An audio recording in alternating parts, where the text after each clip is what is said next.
श्री हरिवंश, श्री राधा वल्लभ, श्री हरिवंश। भगवान के भक्तों का चरित्र बहुत ही आनंद देने वाला है। जो भी व्यक्ति भगवान के भक्तों के चरित्र को बहुत प्रेम पूर्वक सुनता है, चिंतन करता है, मनन करता है, उसकी भक्ति दिन दुगनी रात चौगनी बढ़ती है। भगवान से प्रेम उसका बहुत तीव्र गति से होने लग जाता है। उसे यह आशा होने लग जाती है कि भगवान कहीं दूर नहीं, मेरे समीप ही हैं, बस मेरे पुकार में यह कमी है। भगवान के जो भक्त होते हैं उनका चरित्र गाने से हमारे सब कष्ट दूर हो जाते हैं। हमारा जो भय है, डर है, वह दूर होता जाता है और एक अनन्य आश्रय भगवान श्री कृष्ण के चरणों का हमें प्राप्त हो जाता है। तो आज हम नरसिंह मेहता जी के जीवन चरित्र की एक छोटी सी घटना बताने जा रहे हैं। ध्यान पूर्वक पूरा सुनेंगे तो आपको पता लगेगा कि वाह नरसिंह जी, आपकी भक्ति, आपका भजन कीर्तन भगवान के प्रति किस कोटि का था। हमें भी वह थोड़ी सी मात्रा मिल जाए भजन कीर्तन की, भगवान की सेवा की, तो हमारा जीवन भी धन्य हो जाए। एक बार की बात है, नरसिंह जी की पुत्री कुंवर बाई का विवाह तो हो ही चुका था। अब नरसिंह जी की पुत्री कुंवर बाई पेट से थी, 8 महीने का गर्भ था। तो कुंवर बाई के ससुराल में एक महोत्सव, छूछक महोत्सव मनाया जाता है। तो परिवारजन के लोगों ने इस महोत्सव को मनाने का प्लान किया, योजना बनाई। सभी लोगों को निमंत्रण दिया गया, परंतु नरसिंह जी को बुलाने के लिए सास ने मना कर दिया। कारण क्या था? कुंवर बाई के पिता नरसिंह मेहता जी बहुत गरीब थे और सास और उनकी पुत्री कुंवर बाई की ननद कुंवर बाई को हमेशा उलाहना देते रहते थे कि तुम्हारा पिता तो बहुत गरीब है, कंगाल है, तुम उस गरीब घर की बेटी हो, तुम्हारा जीवन तो बेकार ही है, तुम गरीब घर से आई हुई हो, तुम्हारे पास संसाधनों की कमी है, तुम हमारे घर के योग्य नहीं हो। इस तरह की उलाहना मिलती ही रहती थी, परंतु उन्हें भास यह न था कि नरसिंह मेहता किस कोटि के भक्त हैं, भगवान की सेवा में कैसे रत रहते हैं। जबकि उन्होंने विवाह के समय यह देख लिया था कि किस तरह की बारात भगवान के द्वारा भेजी गई थी, भगवान स्वयं उपस्थित थे।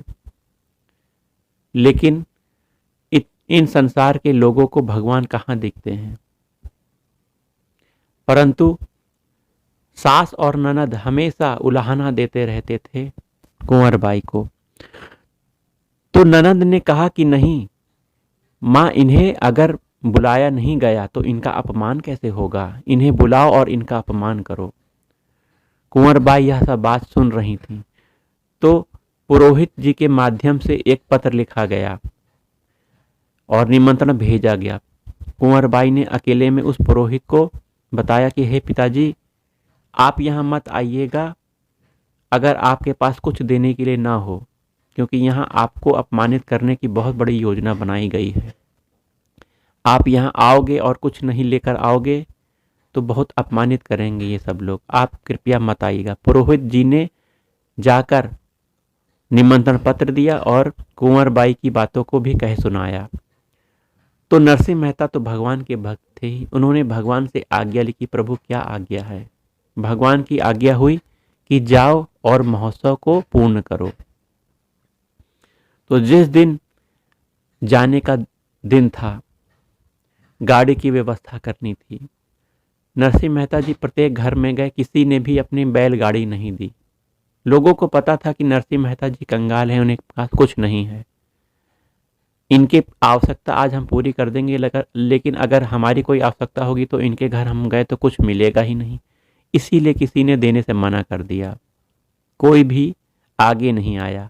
तो नरसिंह मेहता जी को एक और व्यक्ति मिले जिन्होंने कहा कि मेरी बैलगाड़ी 1 साल से पीछे पड़ी हुई है, अगर आपके उपयोग में आ जाए, आप इसे सुधार लो तो आप इसे ले जा सकते हो। नरसिंह मेहता जी ने उस बैलगाड़ी को सुधार दिया, साफ सफाई की, जो कुछ टूटा था उसको ऐसा कर दिया कि वो चलने लायक बन जाए। अब बैलों की व्यवस्था करनी थी, बैल के लिए भी यह हुआ, कोई अपने बैल देने के लिए तैयार नहीं था।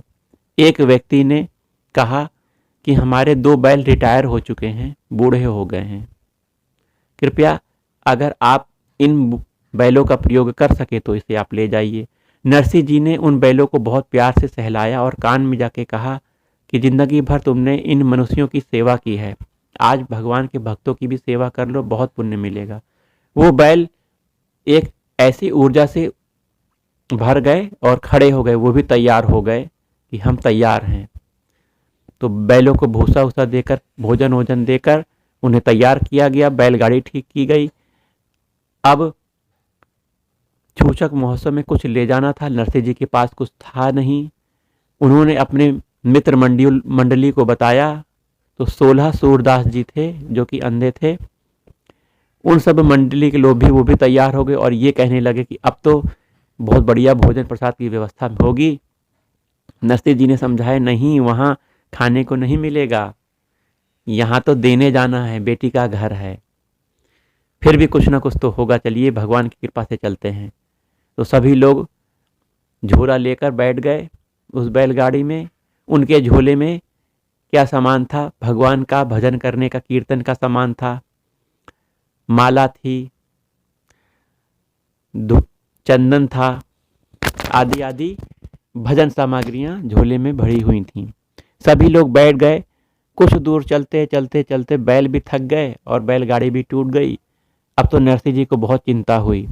नरसिंह जी ने भगवान से प्रार्थना की, अब क्या होगा, और भजन कीर्तन प्रारंभ कर दिया। भजन कीर्तन करते करते एक 16-17 वर्ष के सांवले से बालक आते हैं और कहते हैं कि मैं कृष्णा बढ़ई हूँ, आप लोग को क्या समस्या है, क्या बैल गिर गए हैं, बीमार हो गए हैं, या फिर बैलगाड़ी टूट गई है? नरसिंह जी ने सब वृतांत बता दिया और कहा कि इस बैलगाड़ी को कृपया ठीक कर दीजिए, हमें अपनी बिटिया के घर जाना है छूछक महामहोत्सव में। तो श्री कृष्ण भगवान जो कृष्णा बढ़ई के रूप में वहां उपस्थित हुए थे, अपने भक्त की सहायता करने के लिए वहां आ गए थे। तो उन्होंने कहा कि आप इन सूरदास जी को लेकर बाहर बैठिए, कीर्तन करिए, मैं तब तक बैलगाड़ी को ठीक कर देता हूँ। झट भगवान ने बैलगाड़ी को ठीक कर दिया और अपने हाथों के स्पर्श से बैलों को छूते ही बैल में नई ऊर्जा आ गई। वह नवीन जवान बैल हो गए, असीम ऊर्जा से भर गए। अब बैलगाड़ी पूरी तैयार हो गई। नरसिंह जी को कहा गया कि आइए बैठ जाइए। आप किधर जा रहे हो नरसिंह जी? तो नरसिंह जी ने कहा कि मैं तो अपनी बिटिया की तरफ इस रास्ते से यहाँ जा रहा हूँ। तो कृष्णा बढ़ई ने कहा कि देखिए, मैं बैलगाड़ी हाँकने में बहुत माहिर हूँ, आप मुझे अपना बैलगाड़ी हाँकने वाला बना लीजिए और मैं भी इधर ही जा रहा हूँ, मेरा भी काम हो जाएगा, आपकी बैलगाड़ी भी हाँक लूंगा और आप लोग अच्छे से भजन भी करते रहना। तो भगवान बैलगाड़ी में बैठ के अपने भक्त नरसिंह मेहता जी को छोड़ने चल दिए। अब वहां पहुंचने के बाद लोग हंसी उड़ाने लग गए कि देखो अपनी पुत्री के घर भी कैसे आया है, साधु संत बन के, नंगा फकीर बन के, और लाया भी क्या है इस झोले में? इस झोले में केवल कीर्तन, मृदंग, भगवान के भजन करने का सामान लाया है। आखिर बेटी के घर आते हैं तो कुछ लेकर आते हैं, ये तो कंगाल कुछ नहीं लेकर आया है। तो बेटी ने भी पिताजी को अकेले में समझाया कि पिताजी आपको नहीं आना चाहिए था, यहाँ आपका अपमान होगा, मुझे अच्छा नहीं लगेगा, सब लोग आपका अपमान करेंगे। तो पिता ने समझाया, बेटी तू चिंता बिल्कुल ना कर, भगवान ने कहा है कि मैं आऊँगा, सेठ सांवल शाह के रूप में वो आएंगे, मेरी सहायता करेंगे, तू चिंता ना कर। बेटी ने फिर समझाया कि नहीं, मेरी ननद और सास आपको अपमानित करने के लिए बना चुकी हैं, योजना बना चुकी हैं। आप मत आए होते तो बहुत ही अच्छा होता। और ये सब धनी मानी लोग आपको इस अवस्था में देकर बहुत ही हंसी उड़ाएंगे, मुझे अच्छा नहीं लगेगा। तो नरसिंह मेहता जी ने समझाया कि ना, तू चिंता ना कर, तू जा अपनी सास और ननद से बोल कि उन्हें क्या क्या वस्तुओं की आवश्यकता है, उसका एक लिस्ट बनाकर दे दें, उसकी व्यवस्था मैं करवा दूंगा। तो बिटिया अपने सास के पास जाती और सभी चीज़ बताती है और कहती है कि माता जी, सास माता, आपको जो जो वस्तुओं की आवश्यकता है कृपया उसकी लिस्ट बना दीजिए, पिताजी ने मंगवाई है। तो वो तो हंसने लग गए कि वो कंगाल तो कुछ लेकर नहीं आया है, भूखा नंगा आया हुआ है, वो क्या हमें देगा। तो फिर भी ननद के कहने पर लिस्ट बनाई गई और ऐसी ऐसी वस्तुओं की डिमांड की गई जो नरसिंह मेहता पूरी ही नहीं कर पाते, क्योंकि नरसिंह मेहता जी के पास कुछ नहीं था, ये सब लोग जानते थे। नरसिंह जी को अपमानित करने के लिए अब ऐसी लिस्ट बनाई गई जो कोई पूरी ना कर पाए। प्रत्येक गांव के लोग, इस गांव में जितने लोग हैं, सबके लिए 5-5 कपड़े, सोने चांदी के, हीरे के वस्त्र आभूषण, सभी लोगों के लिए भोजन प्रसाद की व्यवस्था। जिस भोजन प्रसाद को वो ग्रहण करेंगे उस पात्र को सोने चांदी का बना हुआ होना चाहिए। कई प्रकार के घोड़े, हाथी, सजावट के साथ घोड़े, हाथी आदि लिख दिया गया। सास ससुर ननद घर परिवार वालों के लिए विशेष विशेष वस्तुओं की डिमांड कर दी गई। सोने चांदी हीरे से की डिमांड बहुत ज़्यादा कर दी गई, लिस्ट बना दी गई। और बिटिया ये सब देख रही थी, सुन रही थी, बहुत ही उसे दुख हो रहा था कि ये तो सरासर गलत है, मेरे पिताजी को अपमानित करने के लिए इस तरह किया जा रहा है। फिर भी वह लिस्ट को लेकर पिताजी के पास गई और पिताजी से कहा, पिताजी देखिए, आपको अपमानित करने के लिए इस तरह की डिमांड की गई है जो कोई पूरा ही नहीं कर पाए। तो नरसिंह मेहता जी ने समझाया, तो चिंता ना कर, ये डिमांड पूरी होगी। सास से पूछ ले कुछ और छूटा तो नहीं है। तो बिटिया अपनी सास से जाकर पूछे, माता जी कुछ अभी छूटा तो नहीं है, इसमें और लिखवाना है तो और लिखवा दो। तो सास ने कहा, हमारे बैठने के लिए हीरे जवाहरात सोने से बना हुआ एक आसन चाहिए, दोनों लोगों के लिए, सास ससुर के लिए, जा ये भी लिखवा दे। उलाहना देते हुए सास ने ऐसे कहा। तो बिटिया ने पिताजी को ये सब बातें बताई। बिटिया से कहा, बिटिया हमें नहाने के लिए कुछ व्यवस्था चाहिए, नहाना है हमें। और बिटिया ने जाकर पानी की व्यवस्था करने के लिए नौकरों से कहा। ये बातें ननद और सास ने सुन ली। उन्होंने कहा कि हम व्यवस्था करवा देते हैं, तू अपना जाके काम कर। खौलता हुआ जल भिजवाया गया। सूरदास अंधे थे, उन्हें तो कुछ भान नहीं था। भगवान ने ये सब भांप लिया।